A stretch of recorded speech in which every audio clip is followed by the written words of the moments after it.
Hello, darling. Like a bit of fun?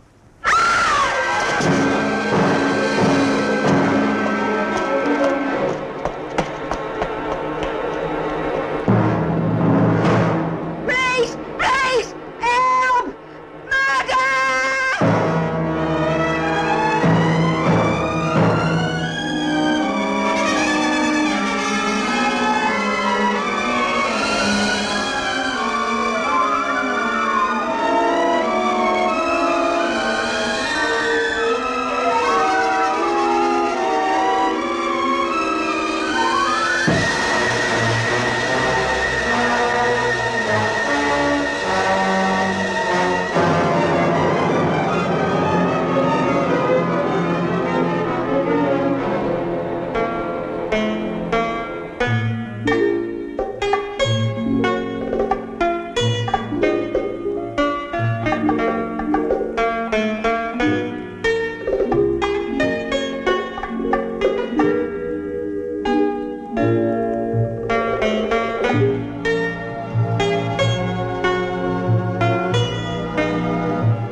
I'm not too young, I'm not too old, not too timid, not too bold. Just the kind you'd like to hold, just the kind for sport, I'm told.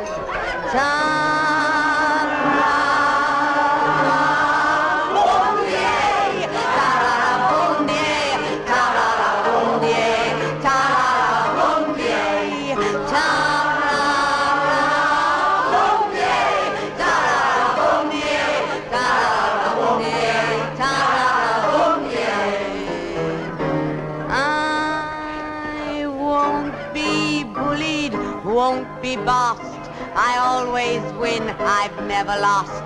So you just keep your fingers crossed and hope you can afford the cost. I'm game for almost anything that ends up with a diamond ring. I love to have my little fling, and when I do, I always see.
2, Gulf. What? 1 and 2. Oh, yes, right. Oh, it's Rupert's round, actually. Rupert! Rupert, old boy! There's 1 and 2. I do believe this damn whore's lifted my purse. What are you talking about? We'll have to find it, won't we? Come on, up and over with her. No! Let me go! Let me down! Put her down! She's not a bloody money box!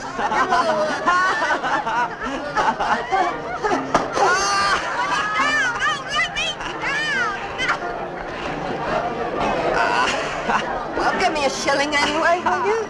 You know it! Oh. Give it to me! Give it to me! Shall I? Oh, let me go! Let me down! Let me down! Oh, let me down!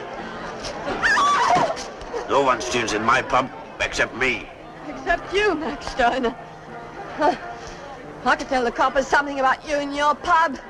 About what's going on upstairs, huh? What did you say? Nothing, Mr. Steiner. I didn't say nothing. Honest, Mr. Steiner. You keep that big mouth of yours shut, will you? Else I'll maybe have you carved. Have me carved, will you? Like you did poor Emma Smith? Didn't think I knew, did you? Wouldn't the coppers? Oh! You don't scare me, Steiner. I'll have you. I'll have you.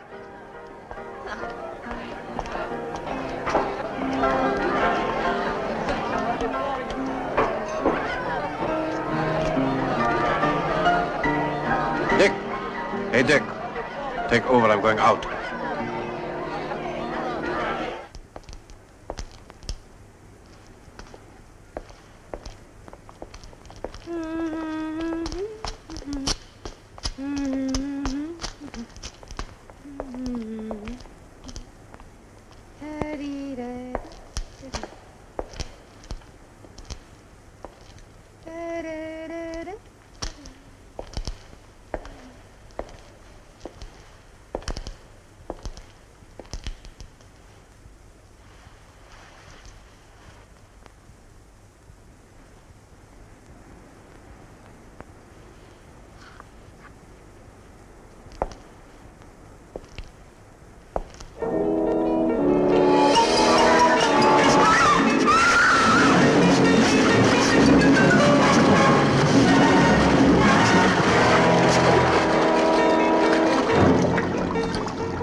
Disgusting.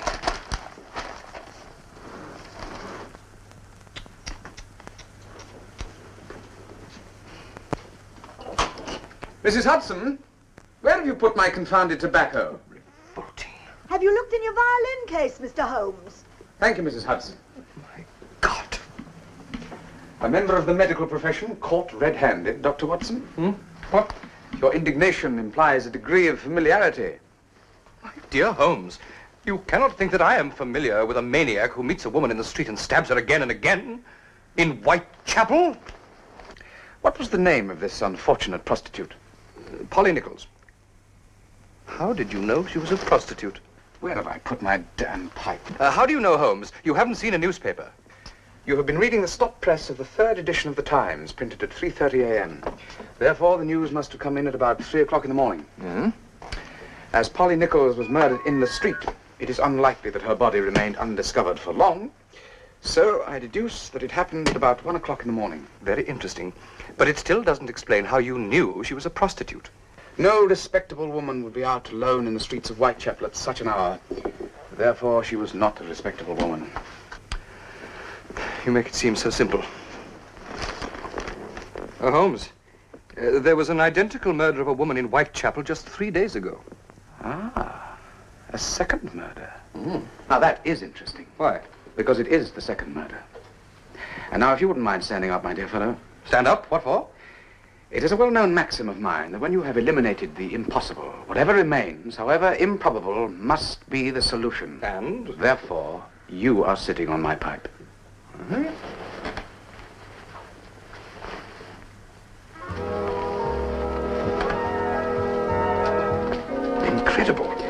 Elementary, my dear Watson.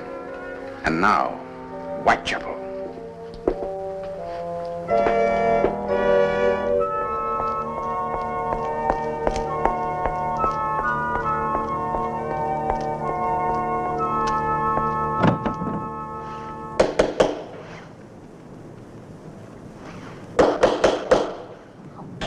Who's that? Oh, it's me, Mrs. Grimshaw, Annie Chapman. What do you want? What do I want? What do you think I want? I live here, don't I? Not anymore, you don't. Not unless you pays your rent. Oh, I'll give it you in the morning. I've heard that before. You give it me now or you don't come in. I ain't got it on me, but I'll get it in the morning in me new bonnet. Yes, you can always find money for a new bonnet, can't you? But when it comes to paying your rent, that's a different matter, isn't it? I'll give it you in the morning. Good old cow. Let me in! Good old cow. You nearly ruined me new bonnet. Serves you right. And now you can shove off out of it. Yeah, and you know what you can shove, don't you?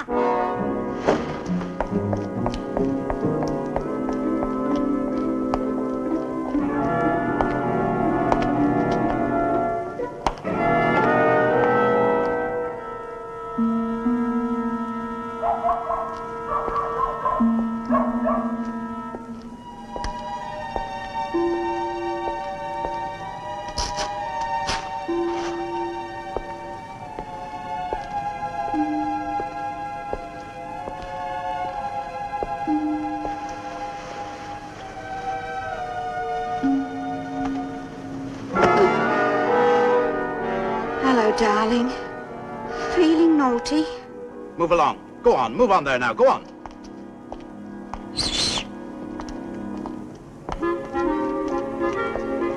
What's your Kathy? Had any luck? Not a bloody one. I don't know what's the matter with the men these days. Couldn't lend us the price of a bed for the night, could you? I've been slung out my room. It's only £4. I haven't even earned the old man's beer money yet. He's sitting at home with his tongue hanging out. He's dying for me to get off. Ha ha! Old cow. Don't you call me an old cow.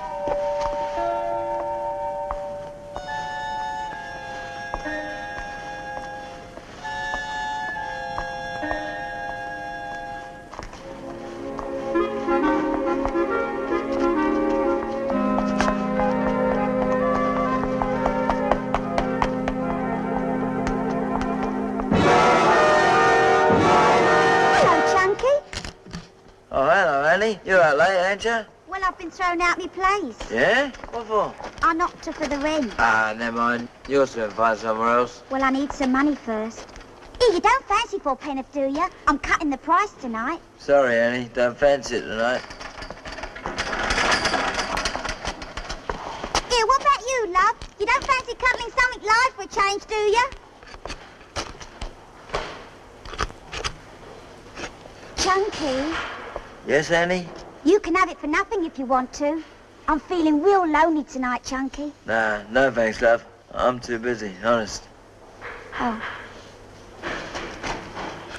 Oh, well.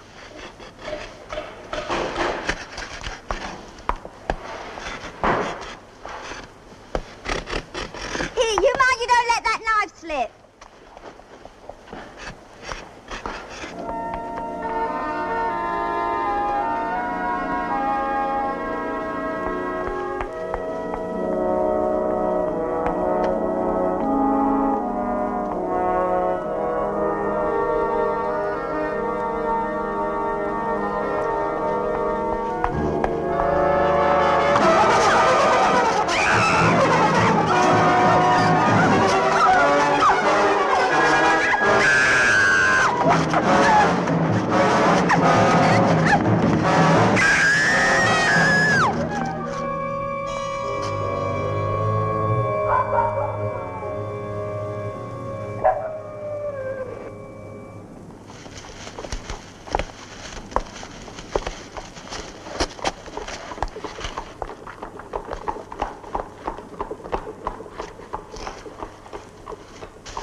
Inspector Lestrade.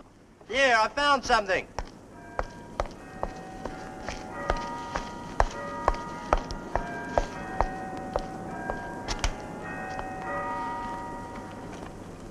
No. Annie Chapman's purse was found with her body.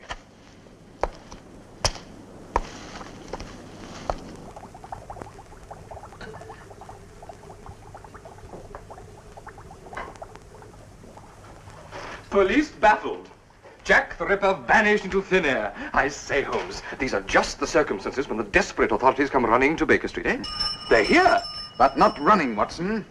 The person who rang the bell does not desire entry, is not in a hurry. In fact, he is deliberately slow. He? Now, how can you possibly tell it was not a woman's hand on the bell? The British postman is not a woman, Watson. A parcel for you, Mr. Holmes. Incredible, Holmes. Thank you, Mrs. Hudson. Postmarked Whitechapel.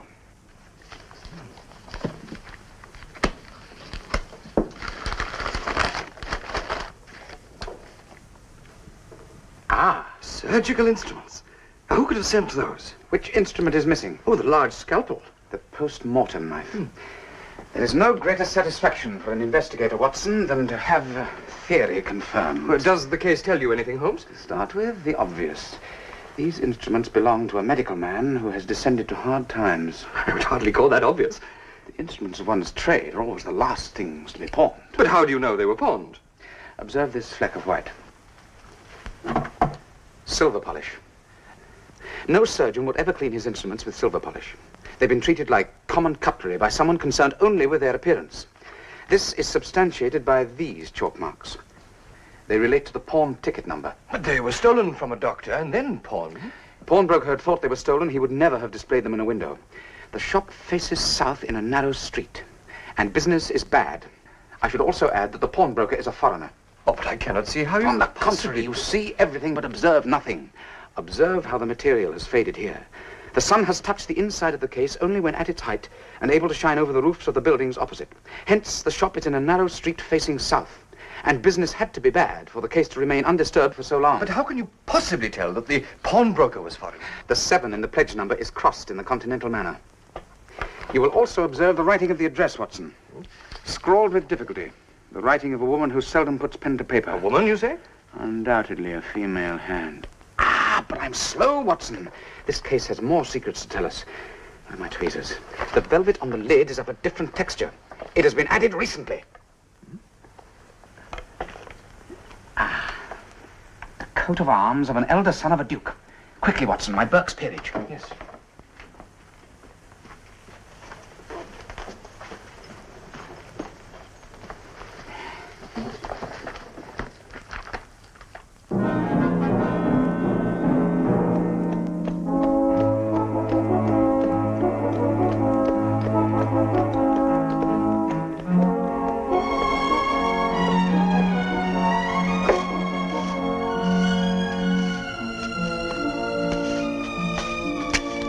Wait here, cabby. Right.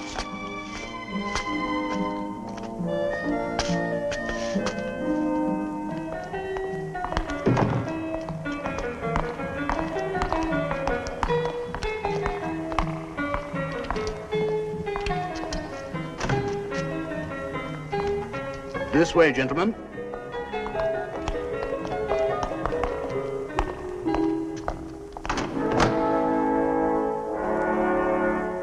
His Grace will be with you in a moment. Thank you.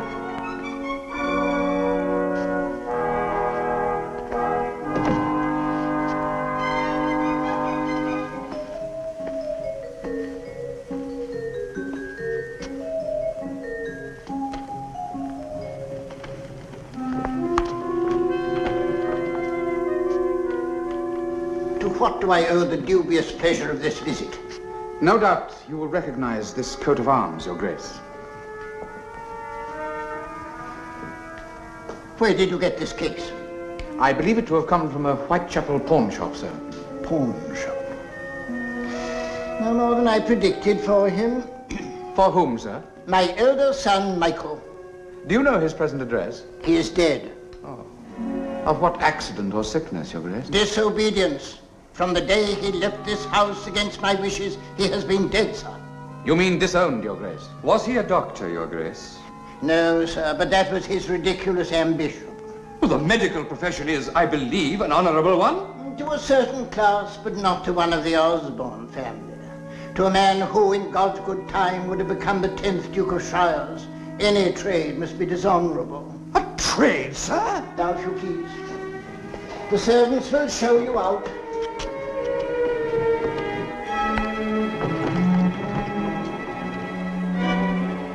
Pompous ass.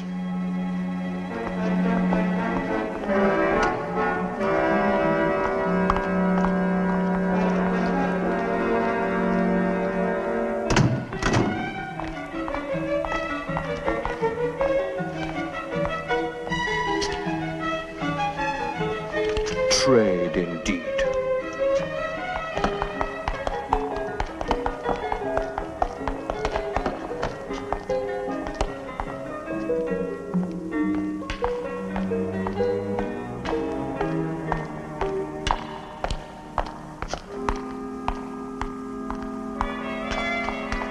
Did not my Burke's peerage say there were 2 sons, Watson? Yes. Quick, give me the instrument case. Oh dear. Allow me.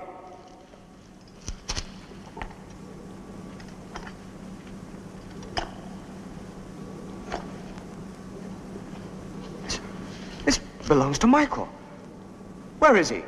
I'm afraid I don't know. Lord Carfax. Sherlock Holmes. This is my colleague, Dr. Watson. Delighted. What are you doing with my brother's instruments? They came into my possession this morning in a most singular fashion. We've just been to see your father, but unfortunately... My father is still very bitter about Michael. When did you last see your brother? 2 years ago. He went to study at the Sorbonne in Paris. These instruments were my own present to him. He wrote a couple of letters and then...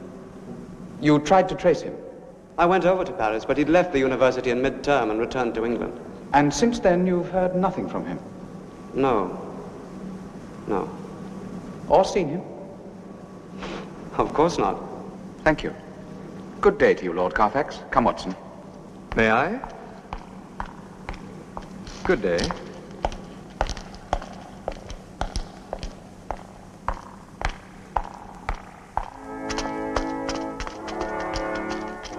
Whitechapel, cabby. Yes, sir.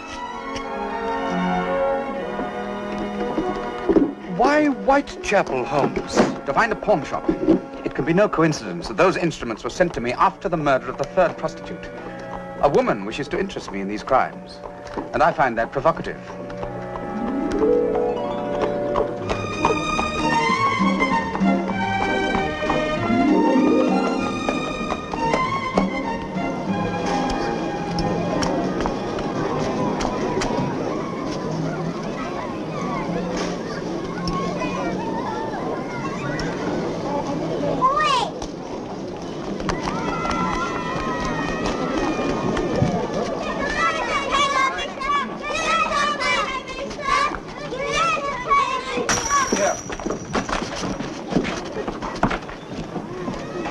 Pawn shop in a narrow street facing south. And observe, Watson, a foreign name. Uncanny.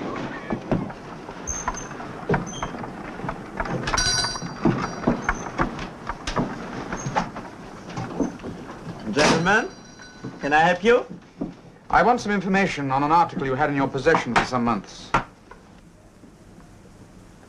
No, I don't think. Come, Mr. Beck. Your face reacts faster than your brain. You remember very well. I would like to know who pawned this case of surgical instruments. But who are you to come here and demand information? Sherlock Holmes. Now, who pledged this case? The pawn ticket number was 872. Well, the name given to me was Osborne. Osborne? But that's the name that... Angela Osborne. Did the lady leave an address? Lady. It's 2 years ago. Yes. The Montague Street Hostel.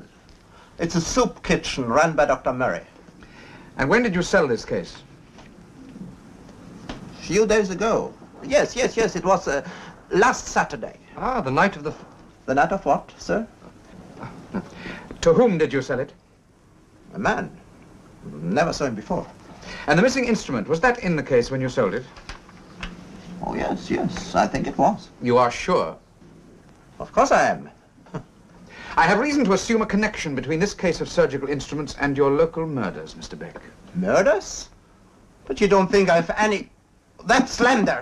Talk like that can get you sued. No, sir. Talk like that can get you hanged. Accessory before the fact. Supplying a weapon for murder, Mr. Beck. A very good day to you, sir.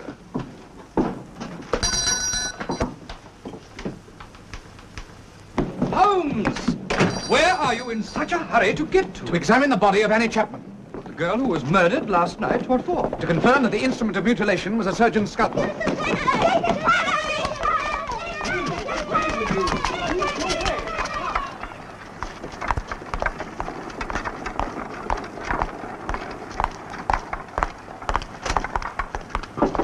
Lestrade. Mr. Holmes, what are you doing here? Our good fortune, Watson. Inspector Lestrade to help us through the morass of officialdom. Oh, I don't know about that, Mr. Holmes. What did you want? To look at the body of Miss Annie Chapman. I'm sorry, out of the question.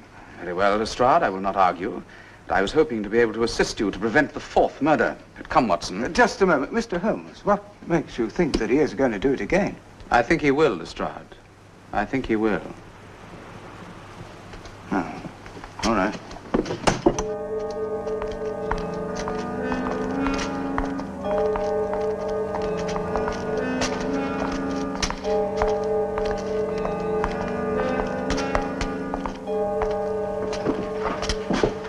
May I?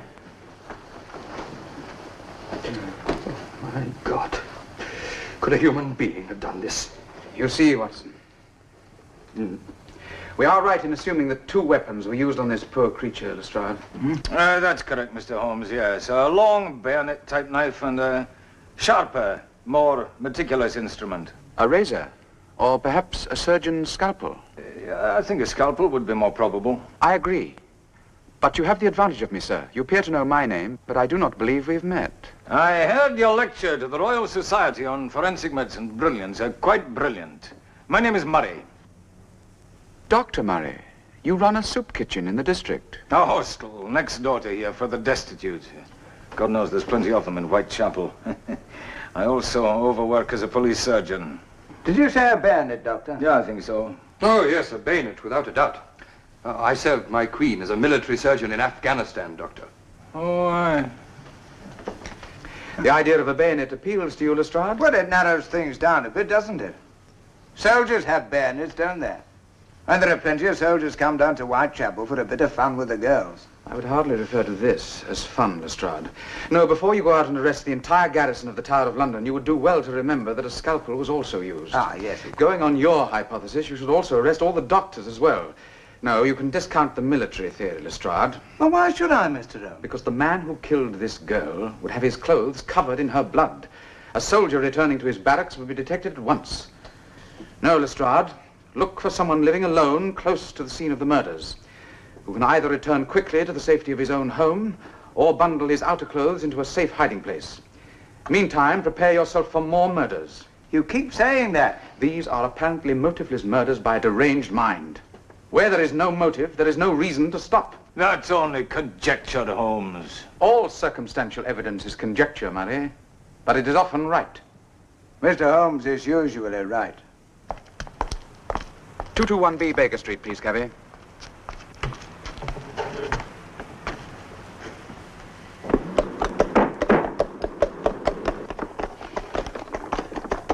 Someone should have sent for us before this, Holmes. Someone has. The woman who sent me that instrument case. But then why doesn't she come out into the open? Being a woman, she uses a woman's art. She intrigues us to Whitechapel. There is a small service I would like you to do for me tomorrow, Watson. Yes? Visit this hostel of Murray's. Demand an interview with Angela Osborne. They will say she is not there. You will say she is. Create a scene. Create a scene? What do I do then?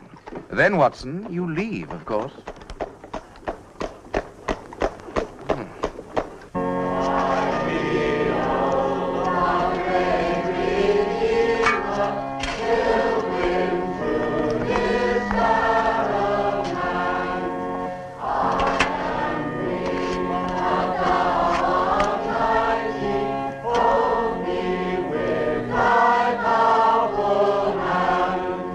Bread of heaven, bread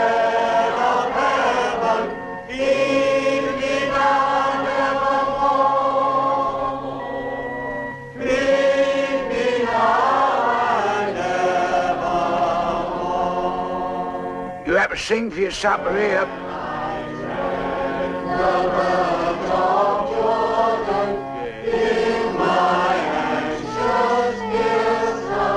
Be told, mate. If you don't sing, I don't give you no grub.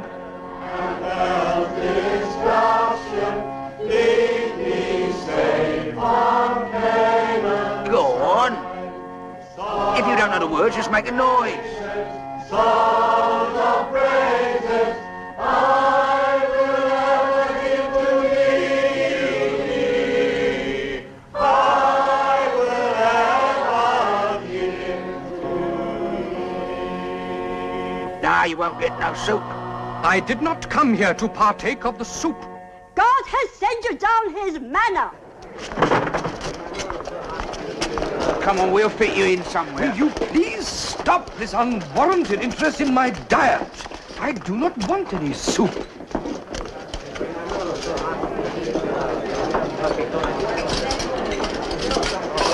Can I help you? Oh, yes, I'm sure you can. Sorry.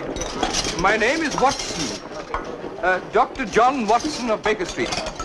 I am looking for a woman who is staying here. Her name is Angela Osborne. There's no one of that name here. Oh, but Angela Osborne is here. I'm certain of it. Well, I think you better speak to my uncle. Mary, this way.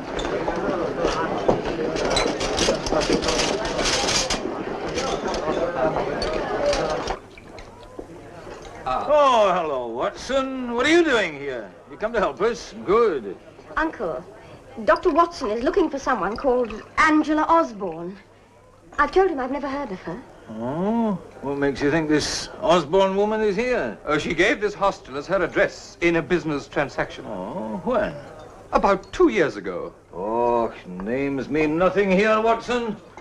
We've taken a girl occasionally who needs help, but they change their names as often as they change their clothes. No, I can't help you. But she is here. I'm certain of it. And I'm certain she's not.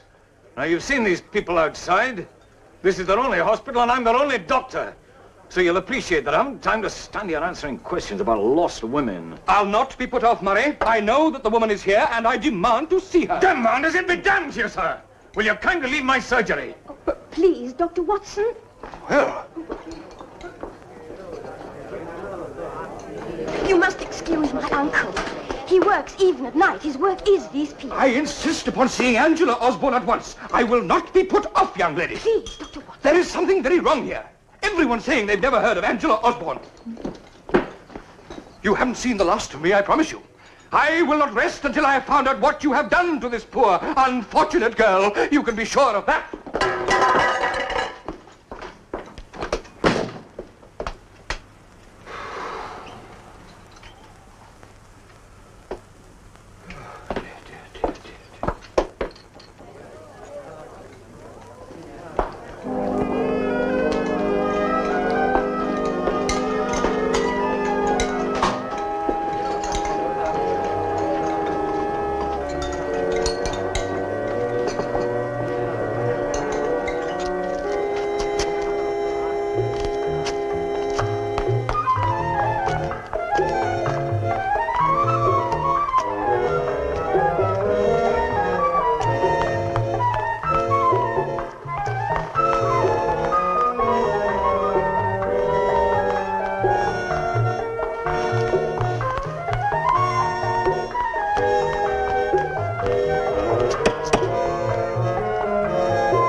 What do you think you're doing? Please, I've come to converse, not engage in fisticuffs.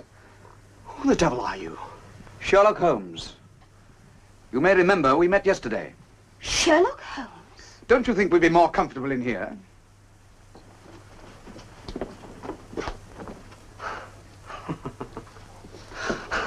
What's all this about, Holmes? How did you get here? I followed this young lady. I saw no one. That is exactly what people may expect to see when I follow them. May I ask why you followed Miss Young? She rushed out the moment the name Angela Osborne was mentioned, which was just what I expected someone to do. You sent Dr. Watson to the hostel. Don't you think you'd better tell me the whole story, Lord Carfax? It's none of your damn business. Oh, why don't you tell him, Edward? There's nothing to hide. Well, it's as I told you yesterday. I went to Paris and found that my brother Michael had thrown up his studies and returned to England. For weeks I tried to find him, but... Then one night a man came to see me. He told me that Michael had married a prostitute. Blackmail. He threatened to tell the papers? He was far cleverer than that. He threatened to tell my father. He'd chosen his time well. My father had just suffered a very severe heart attack that very week. You've met my father, Mr. Holmes. The family name is the meaning of his life. But surely your father is a man of the world? Of the old world. Such a shock would have killed him. So you paid? And are you still? The blackmailer came back 3 times. I then refused to pay him any more until he told me the whereabouts of my brother and his... that woman he married. He told me that if I visited the hostel the next day, that Michael would be waiting for me. And was he waiting for you? No. But I met Dr. Murray, and I met Miss Young. I told them my story. Michael had been helping Dr. Murray in his surgery. He gave me the address of his lodgings, but when I went round there, I found that he'd left. No one has seen or heard of them since. And your blackmailer? He bought himself a tavern, the Angel and Crown. Did you know Michael Osborne, Miss Young? He left just the day before I came to the hostel. It's a wretched story, Holmes. The one good thing about it was that Edward, that is Lord Carfax, became so interested in my uncle's work. It is his money that has kept the hostel going these last few months. When I saw the fight that Dr. Murray was making against the poverty and the sin in this district, it was the least I could do to try to help. He even bought this house to be near. I'd be grateful if you would mention nothing of this to my father. There is one more thing, Lord Carfax. What branch of medicine was your brother studying? His ambition was to be a surgeon.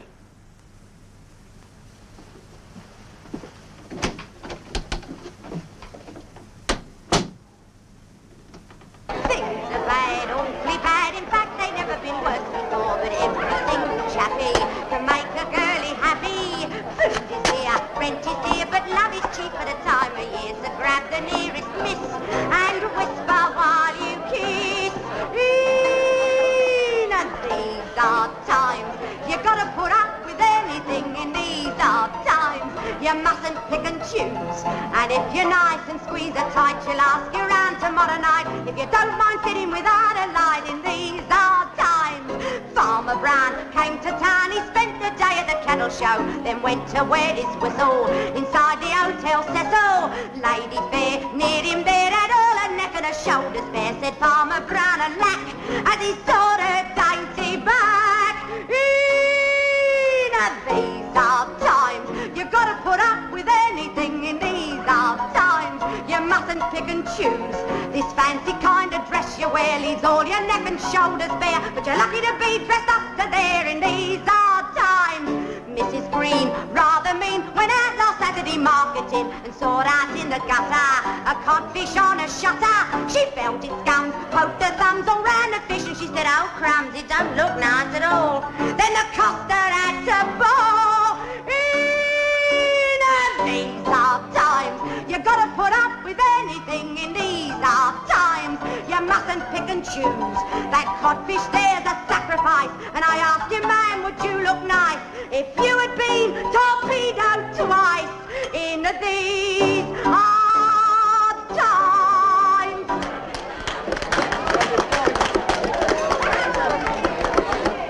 Come on, out you go. Go on, get up. Had enough of you tonight. Go on out. On my soul, Holmes, I believe you delight in embarrassing me. You invite me to dine and then bring me to a low East End pub. Nonsense, my dear fellow. You'll bring some light into their drab lives. Welcome to the Angel and Crown, gentlemen. This way.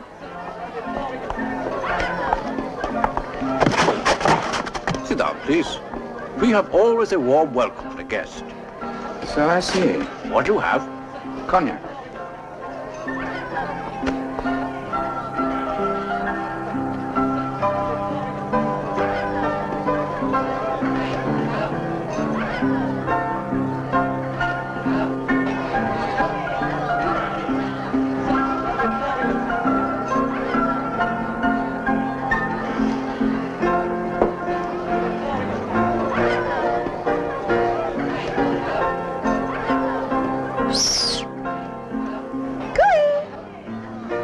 You see the interest you're causing in the fair sex.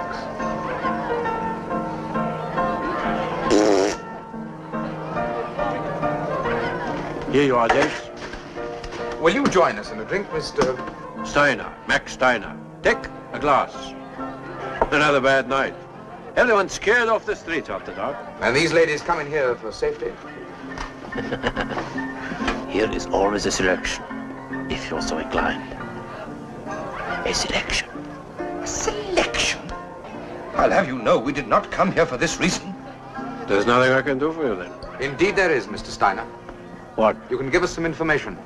Information? What about? About the disappearance of Michael Osborne. What did you say your name was? My name would alarm you, Mr. Steiner. You're a copper. Consulting detective. Though I have my friends at Scotland Yard who would be interested in a blackmailing blackguard like you. You'd better watch what you say. And you had better tell me what I want to know, otherwise my friends will put you in the dock. Who are you? Sherlock Holmes. Been to Lord Carfax, have you? You know Angela Osborne well, I take it. How did you know that? Go on, how did you know? There had to be an accomplice in your blackmail. Compensation, I call it. I could have opened my mouth and collected from the press, or kept it shut and collected from Lord Carfax. I did the nobility of England a service, Mr. Holmes. Lord Carfax compensated me for my loss of business with the newspapers. Compensation, I call it. The governor of Brixton Prison will have another name for it on his admission book, sir. Angela was on the streets when you met her. Born to it, Angela was. Loved the game. Most of them start because they have to, but not Angela. Met her at the gangway when my ship tied up on the river. I took up with her. And you took up with her again when she returned from Paris with Michael Osborne, his wife. I always said she got her face and name from the angels, and the heart from the devil. And you don't know what happened to her? Disappeared from the face of the earth. Well, gentlemen, that's all I can tell you. Whatever could have possessed Michael Osborne to marry such a creature? Because she got her face and her name from the angels. I always remember, Watson, one of the most attractive women I ever met was hanged for murdering 3 young children for the insurance money. Oh, dear.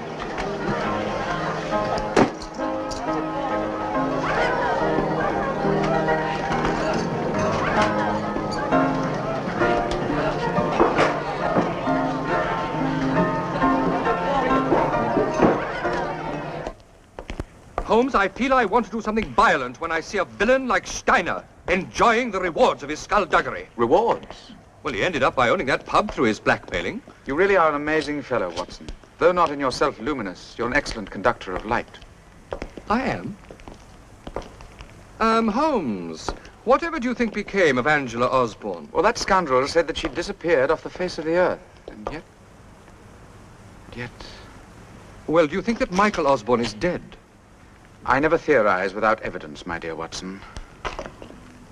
Puts the estate in a bit of a mess. I mean, if the Duke should die, and there was no proof that the elder son was alive or dead. Watch your back. I saw movement in the shadow a moment ago.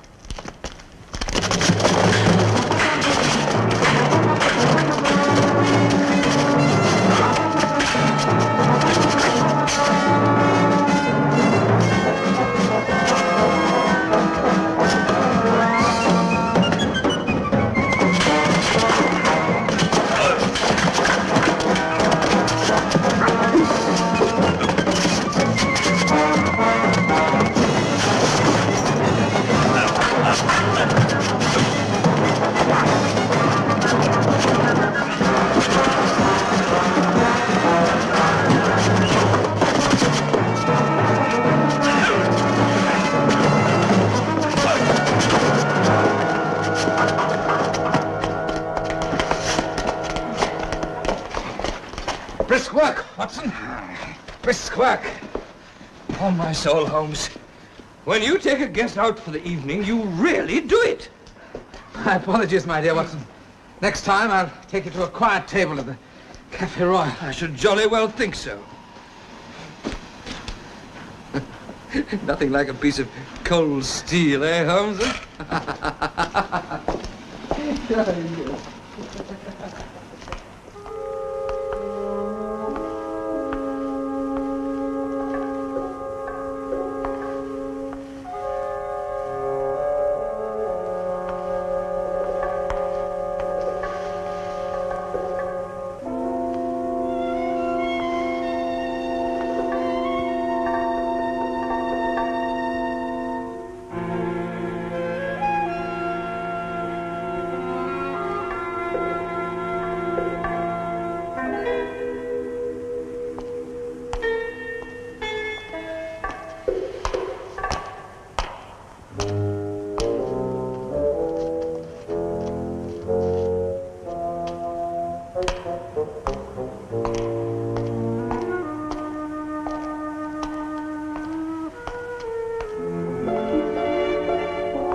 Here we are.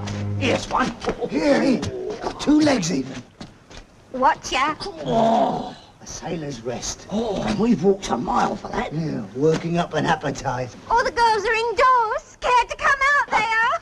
They must have heard we was in port.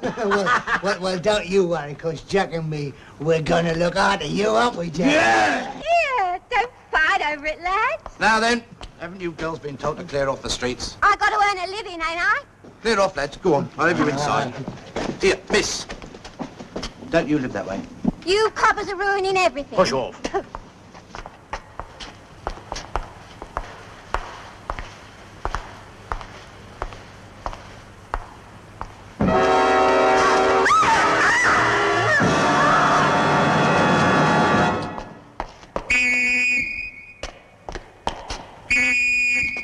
Thanks to Jack the Ripper.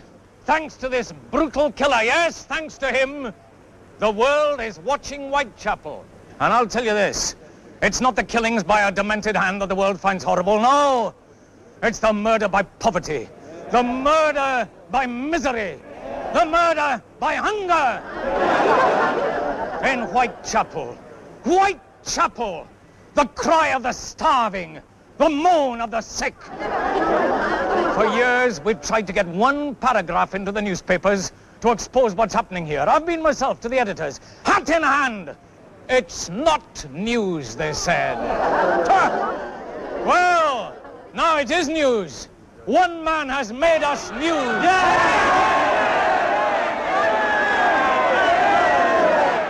We'll have a riot in a minute.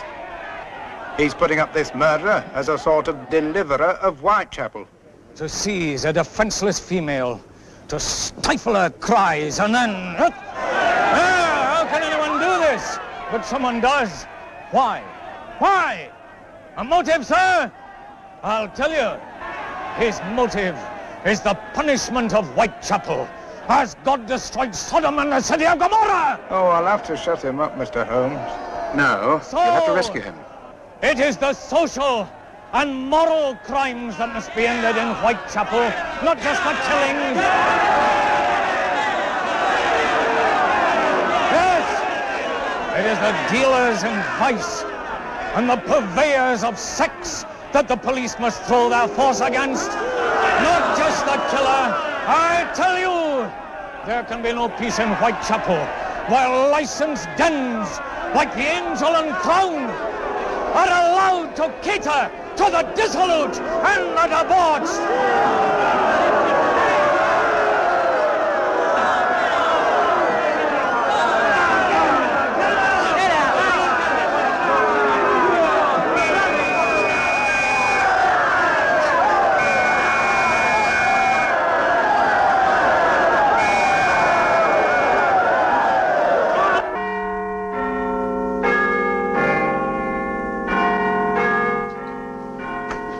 Prime Minister, the Home Secretary.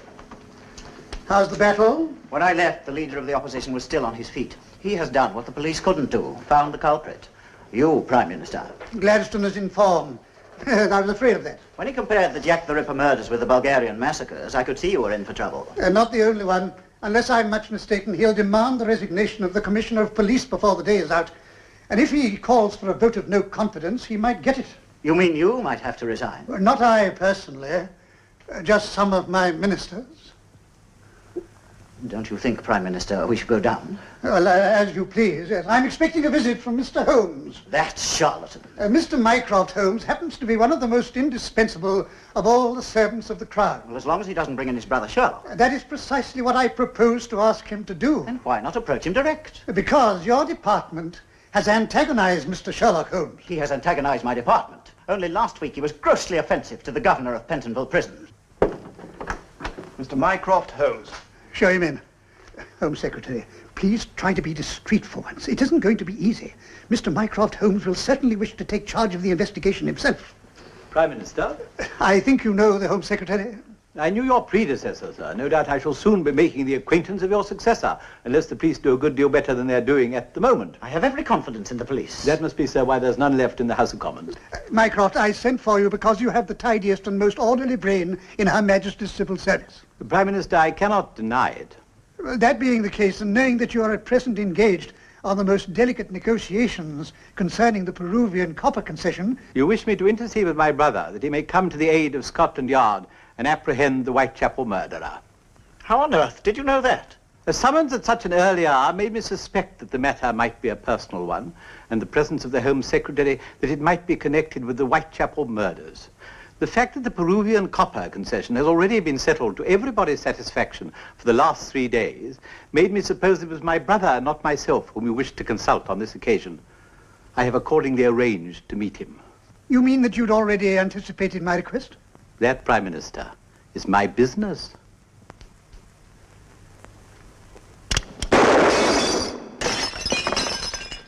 My Indian boss! Just look at it, Holmes. I do wish you'd find some other way of solving our cases. My dear Mycroft, this is a surprise. Watson, some sherry. I expected you round last week to consult me about the Manor House case. I thought you might be a little bit out of your depth. No, I solved it. It was Adams, of course. Yes, it was Adams. Yes, I knew that from the start. Thank you. Mycroft, is this a social call? Oh, yes, yes, purely social, yes. How are you? Very well.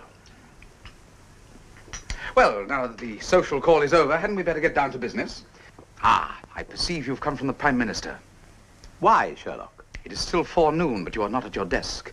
You're dressed for Buckingham Palace, but the Queen is at Balmoral Castle, and you've already wasted a great deal of time in idle chatter, so obviously your mission is urgent. Now, what does the Prime Minister want? To ask you in confidence, of course, to bring the Whitechapel murderer to justice before he brings down the government. But your Any government which allows the poverty of Whitechapel deserves, as far as I'm concerned, riddance. Nor will I become engaged in political maneuvers. And now, my dear brother, have another glass of sherry. Oh, thank you. By the sound of his step, I should imagine our friend Inspector Lestrade has urgent news for us. He's written to us. Written a letter. Try to be coherent, Lestrade. Who has written? Jack the Ripper. Good heavens, Sherlock, you're already involved. A case of detection, Mycroft, always means more to me than any politician's career. Read it, Watson. Dear boss, I keep hearing that the police have caught me, but they won't fix me yet. I have to laugh when they look so clever and talk about being on the right track. I am down on whores and won't rest till I do get buckled. I love my work and want to start again. My knife is nice and sharp. I want to get to work right away. Good luck. Yours truly, Jack the Ripper. This letter was sent to the police? The Central News Agency. Good. And they will have it in all tomorrow's newspapers. Orders from up top, Mr. Holmes. They're quite right for once. Publish this letter, you'd have every crank in the country writing to the papers. But if this letter is not published, Mycroft, there will be more killings. Why do you suppose the murderer sent the letter to the news agency and not to the police? For publication, of course. Perhaps he's sickening of his crimes. Do you think he's bluffing? No. But whatever his motive, and if his motive is to create fear, he's trying to achieve it now without further killings. But if we publish, we are adding to the fear and the riot. Precisely what the government is trying to avoid. Moreover, you're asking Her Majesty's ministers to aid and abet Jack the Ripper. If this letter does not appear, Mycroft, he will return to the knife. They must publish. Orders, Mr. Holmes. The letter cannot be published. And I warn you, put every available man you have on the streets of Whitechapel.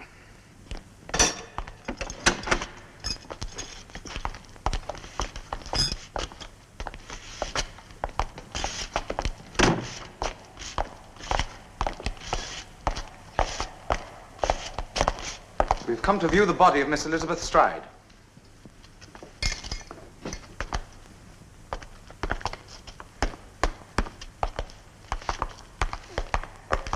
With your permission. Be careful, the head is almost severed. Well, have you found any clues yet? No, we've scoured every hole in Whitechapel in the last 2 days, but nothing. You left no blood-stained garments? No. If it is a he. Woman? The constable who found the body reports having seen a woman in the alley just before. Correction, Lestrade. He reported seeing a woman's shape. What difference?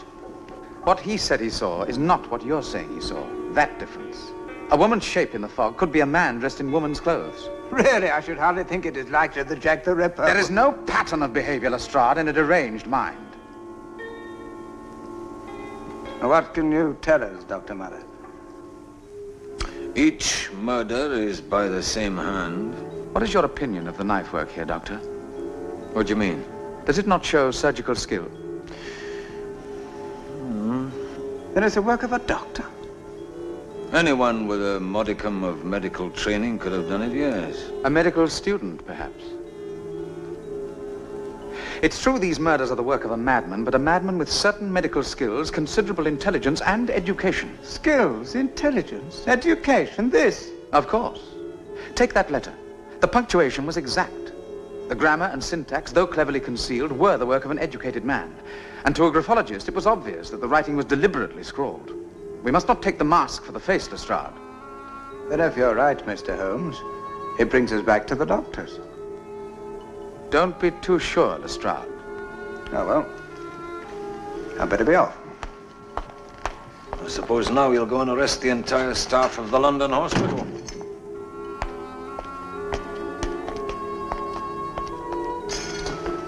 Would you look for a doctor, Dr. Murray? There is one medical student who will shortly be under suspicion. Oh? Michael Osborne. What's he got to do with him? Medical student who lived in the district, who had good cause to hate prostitutes, who has vanished in a suspicious way. Michael Osborne has got nothing to do with these murders? It may have to be proved that he had nothing to do with them. The newspapers will relish the story of the heir of the Duchy of Shires denying he is Jack the Ripper. We are in Victoria's England, sir, not Caligula's Rome. At least consider his family and tell me what happened. I have every consideration for his family, Mr. Holmes. That's why I must say nothing.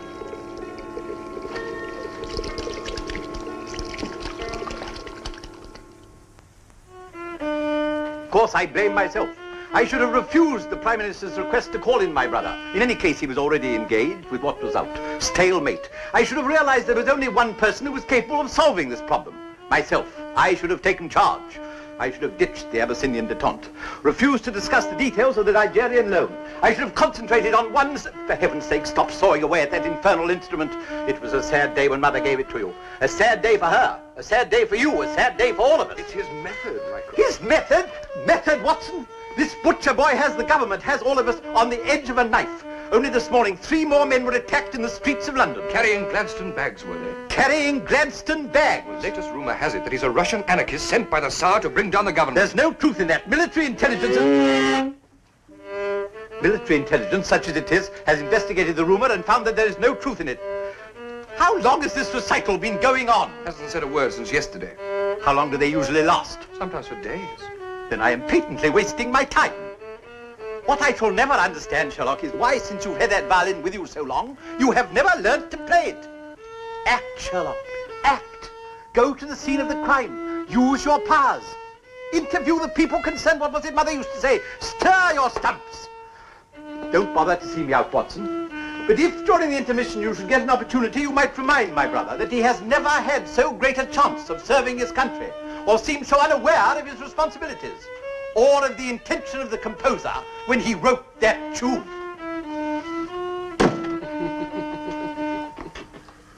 He's quite right, you know, Watson. Now you've rejoined the human race, have you? I should be in Whitechapel. The fools have not published that letter. There will be another murder tonight.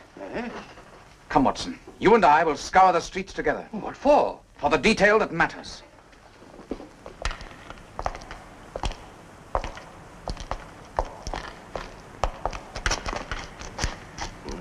This is hopeless, Holmes. I mean, if Jack the Ripper were just 10 feet away, we wouldn't see him. Fog to the murderer is what the jungle is to the tiger, Watson. It conceals him from all until he pounces, and then he is evident only to his victim. So what do we do, Holmes? We must continue. Jack the Ripper will not allow conditions such as these to go unused. He is out now, Watson.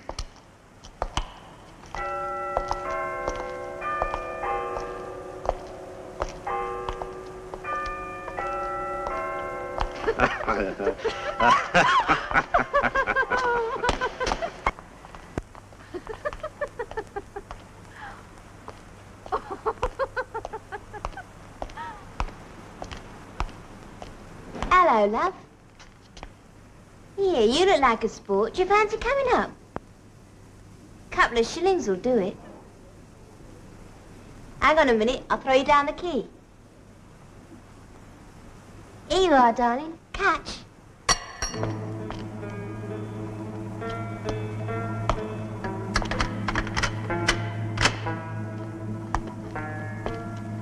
Mind you shut the door behind you, love. Can't take no chances with old Jack the Ripper about. Here, do you know something? I ain't been out in the dark for a month now because of him.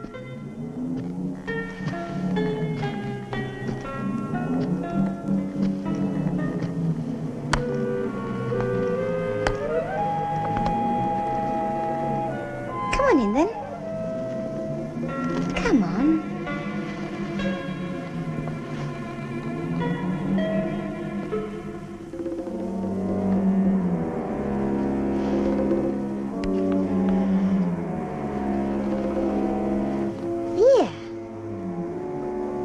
That's a lovely coat you've got on, isn't it? Could you make that 10 bob for a special, mister? I do want to please you.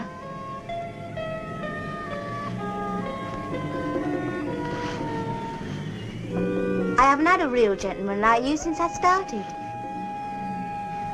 But don't think I've been on the game that long. I'm proper new, I am.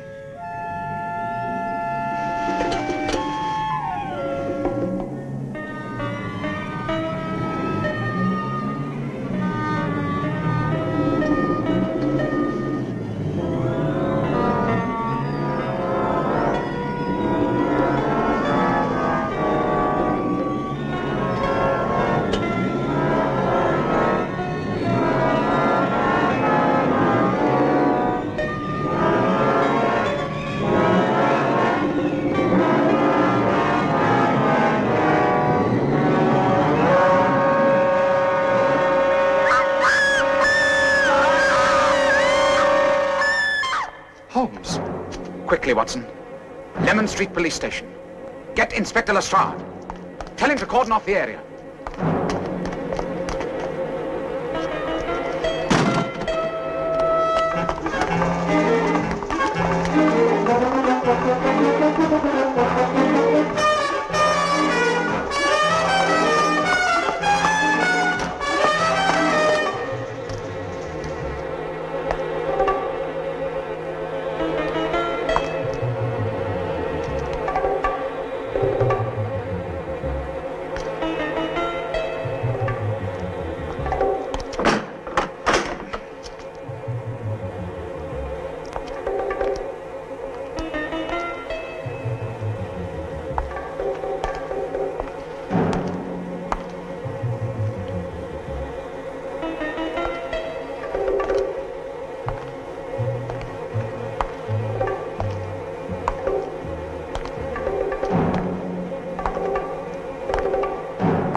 Hello, Holmes. What are you doing in the hostel? Chasing a shadow. How long have you been here? Since midnight. You've seen no one in the last few minutes. No one passed through the hostel. Here? Hello, Edward. Sorry I'm late. Mr. Holmes? I dropped in to see your uncle, Miss Young. Dr. Murray is resting in the surgery. He asked not to be disturbed. Did he? Come on, I'll take you home. Oh, just a minute.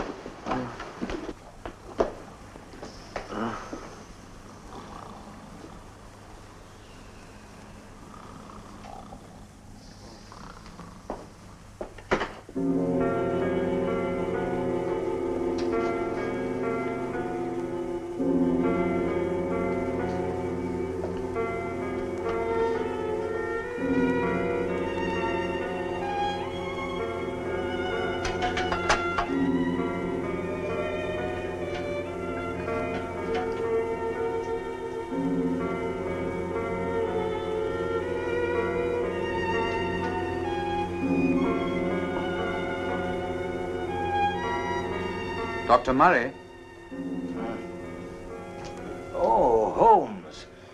Yeah, I'm sorry. I had a long post-mortem on a poison case today, but what are you doing here? Following Jack the Ripper. Here?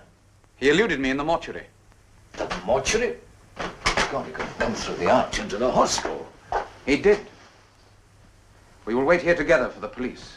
What makes you think that the police are coming here? You are the police surgeon. They will bring the body to you.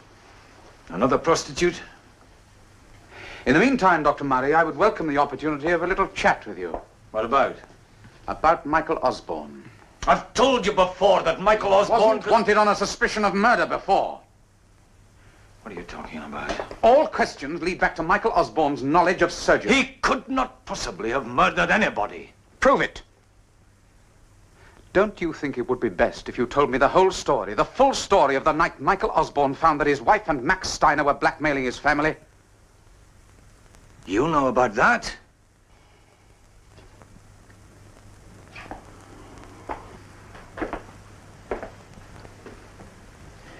Michael Osborne was one of the finest young men I've ever met, Holmes. In the 6 months that he helped me here, I came to respect him as I've respected few other men. You've obviously heard about his wife, a vicious, depraved creature, but he stayed with her in spite of everything. And then one night, she brought Steiner here, to this very room, and Michael heard from his wife's mouth their plan of blackmail, and how he was to be part of it. What happened? Michael refused to have anything to do with it. There was a quarrel. It ended with Steiner attacking him. He had no chance, Holmes. Not even the sight of her husband being brutally beaten was enough for that woman. She took a bottle of acid from the shelf there. She uncorked it and raised her hand to throw it on Michael's face. But she didn't? It's difficult to know what happened then. Maybe Steiner flung out an arm. Maybe they knocked against her. I don't know. But the acid went into her own face. When Steiner saw the horror of it, he rushed out to get me. Her angel face was a diabolical sight. I did the best I could for her. A week later, Steiner took her away in a closed cab, and I've not seen or heard of her since that day. And Michael Osborne got away? And why weren't the family, the police, informed? He didn't die, Holmes. Not quite. Go on. Finish your story, Dr. Murray. Come and see, Holmes. Finish the story yourself.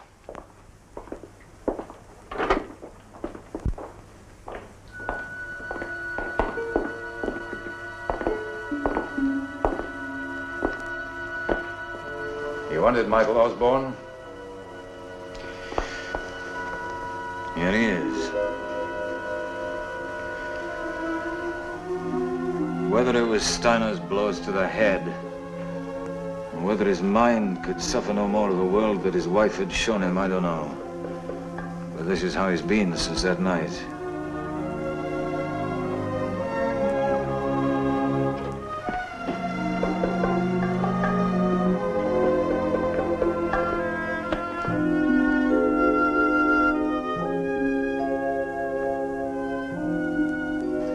How could Lord Carfax allow his brother to remain here in that condition? He doesn't know, Holmes. Not even his own brother could recognize that poor creature as Michael Osborne. Why have you kept this to yourself? You had a duty to inform his father, Murray. What father? The father who disowned him? Threw him out because he wanted to do some good with his life? Instead of wasting it in the pleasures of the aristocracy? He had a right to know. And what about Michael's right? If he has any feelings, he must be happier here than locked in a padded cell for the rest of his days. No, Holmes, no. His life is over. Let the world leave him in peace. That may not be possible. Why not? Surely you can't suspect that poor lunatic? In an investigation, all possibilities have to be considered. Dr. Murray? Yes? Inspector Lestrade sent me for you, sir.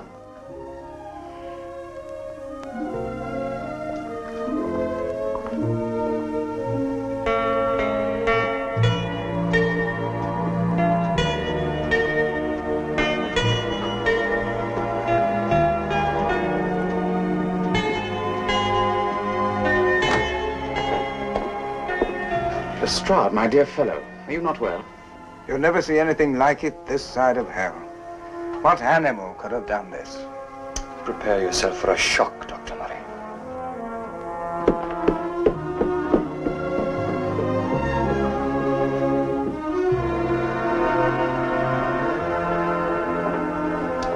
Come, Watson. Aren't you going to examine the body? There is a more important examination I must make.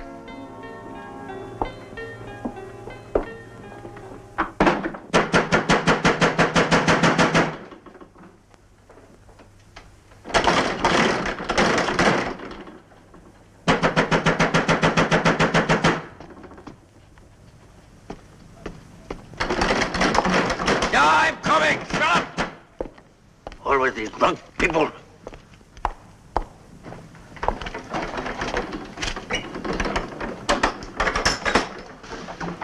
What the hell do you want? You're asking for trouble, aren't you? No, sir. We're giving it. I want to see the owner of this doubtful establishment.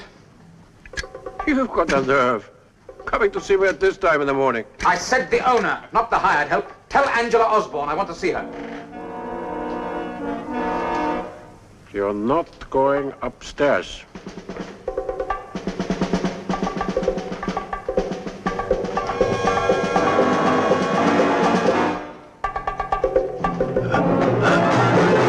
Now, there are several things I may do, Mr. Steiner. All right. But give her a chance. Let me warn her. Warn her? You can't just walk in on her. Not the way she is.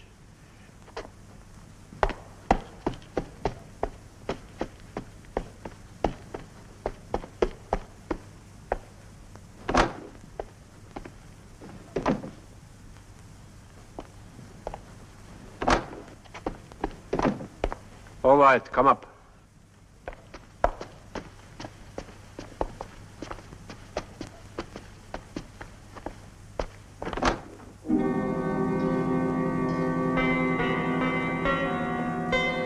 Please sit down, Mr. Holmes.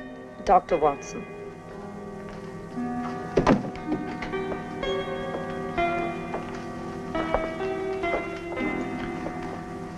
You will forgive the suddenness of my visit and the inconvenience of the hour. Night and day are indistinguishable in these rooms. A lamp turned down is my morning sun, Mr. Holmes. What do you want, Holmes? Out with it. You must excuse Mr. Steiner's lack of hospitality. It is seldom, if ever, that we receive guests. On the contrary, Mr. Steiner's hospitality is noted throughout Whitechapel for the endless lengths he will go to provide comforts for his guests. And it has been very profitable. I hope you're not going to spoil it. The way you make your money is of no interest to me. Then why are you here? I'm here to ask the lady what she has done with the knife. Knife, Mr. Holmes? The post-mortem scalpel that you removed from the set of surgical instruments you sent me. You are all I expected of you.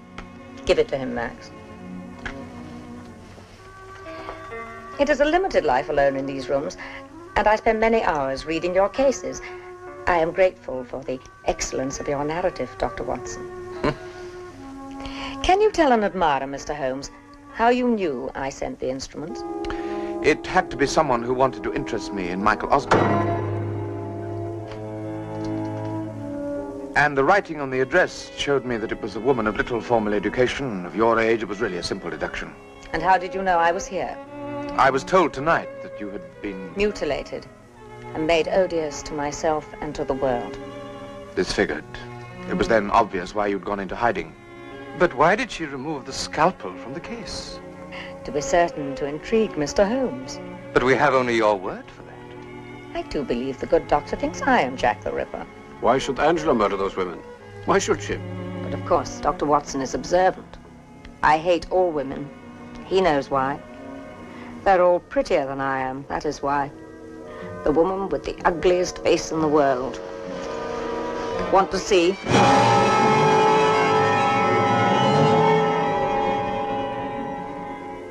But I was beautiful. Eh, Max? Yeah, you were. You can say it, Mr. Holmes, that I hate women. But I'm not your killer.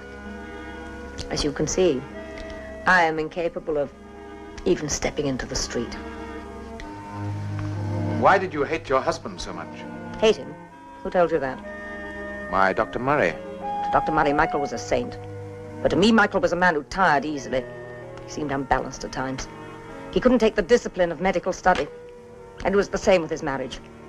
He quickly tired of me and sent me back to work. You mean on the streets? His father had cut him off. How do you think we lived? Well, the few shillings I brought in weren't enough for him. So he thought up a way to get money from his brother. His was the blackmailing scheme. Who else? Why do you think he sent Max to young Carfax instead of to his father? Because Michael's father would never give him another penny. Michael's father knew him. Knew him for what he was.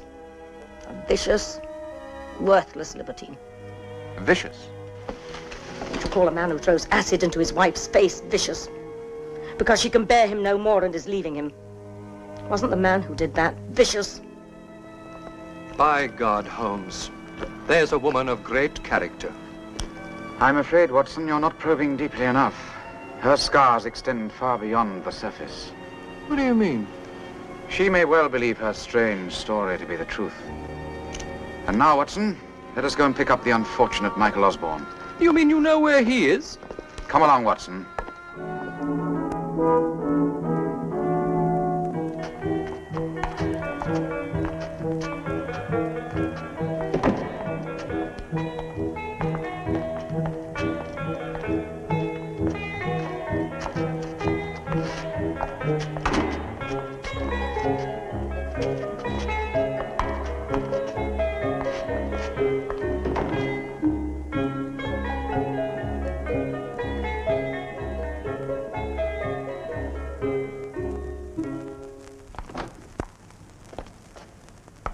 Father, Mr. Sherlock Holmes is here. I was not aware that I had an appointment with him. You must prepare yourself for a shock. Mr. Holmes has brought Michael back. I have forbidden your brother this house, Edward. I have not altered those instructions. But, Father, Michael is... Do not argue with me. Your Grace. You were shown out of my house on your last uninvited visit, Mr. Holmes. I have come back to save your family name. If my elder son has got himself into another mess, you can tell him to get himself out of it. I'm afraid I cannot do that, Your Grace. He is not capable of understanding. Of course he can understand. Your son is a pathetic imbecile, incapable of understanding the smallest intelligent action. He has suffered for his sins. He is outside that door. I brought him home. Edward. Yes, Father? Have Michael put into his old room. Of course. Do it yourself, Edward. It's better, not the servants. And tell him I shall come and see him presently. Mr. Holmes. Your Grace. How did you find my son? His identity was revealed to me by a doctor in a hostel for the destitute last night. His mind by a lady in a public house, the Angel and Crown, this morning. I'm indebted to them both. Thank you, Mr. Holmes.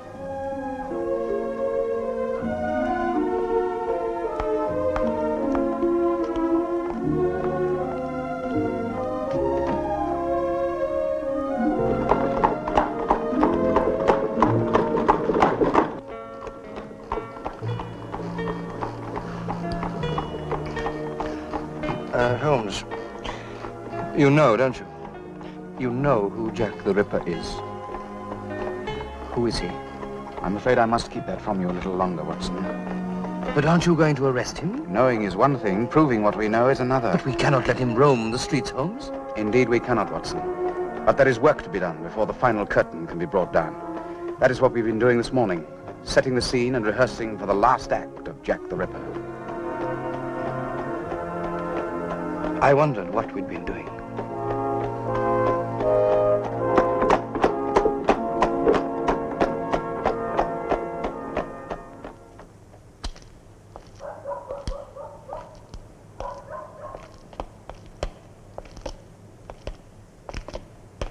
Anything? No, nothing.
Good evening, Lord Carfax.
But how on earth did you get out of it, Holmes? You know my methods, Watson. I'm well known to be indestructible.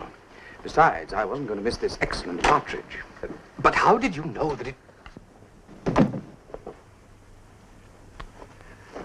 How did you know it was Carfax? Oh, Holmes. His medical knowledge.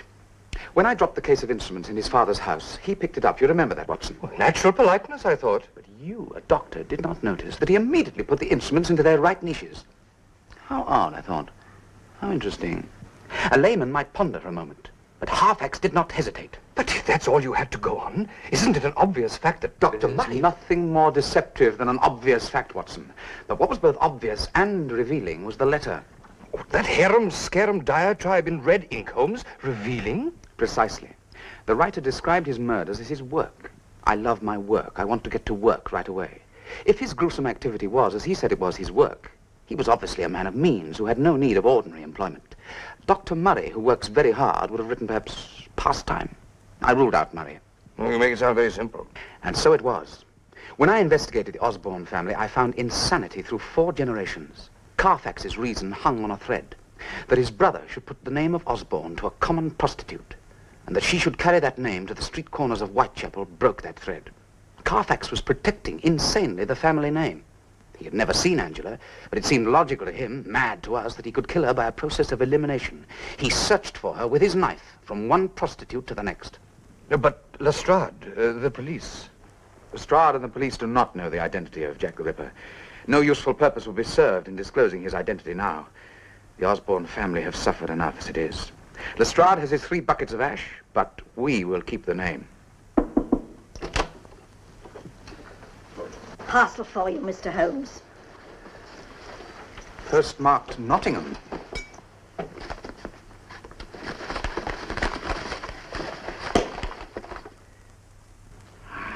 Ah, the game's afoot again.